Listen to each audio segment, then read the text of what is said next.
United States, all the missiles and the parades and all the like. Soviet Union without communism, in some ways, it is his dream. Of course, he is also influenced by the Russian Empire, but he was born in the Soviet Union, he was raised in it, and he is very much a sort of a Soviet person. But before we get that far, like, what about why did they make the decision to not include, for example, Germany and Romania you mentioned into the Soviet Union, and instead make them these semi-independent states, or at least on paper? It does, like, I have a knowledge gap there. It doesn't really make sense to me.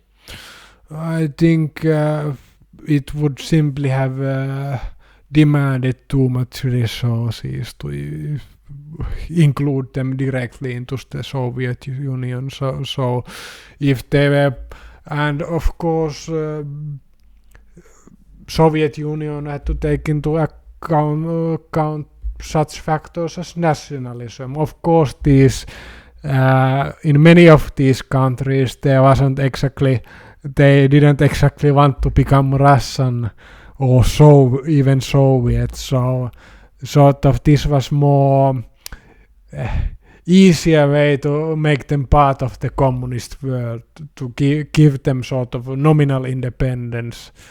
So it simply spared resources, I think. Okay, that's very, very interesting. I never really understood that part, so thank you for explaining that. But if we take Latvia as an example, they were Soviet Union, right? They were not a semi-independent state. Yeah, but in this the legacy of Russian Empire becomes a factor. Stalin believed that regions like countries like Finland and Poland, they hadn't been never part of the, like they were more in the sort of more autonomous even in the Russian Empire. So it wasn't like Finland, for example, was part of Russian Empire, but it had very much its own laws, and it was even then more separate from Russian Empire. But Baltic states were different. Even in Russian Empire, they were sort of directly ruled by Russian.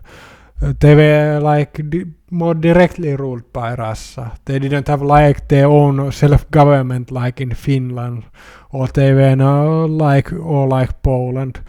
And this was the reason. So Stalin considered that the Baltic states were naturally part of the sort of old Russia and could be directly integrated.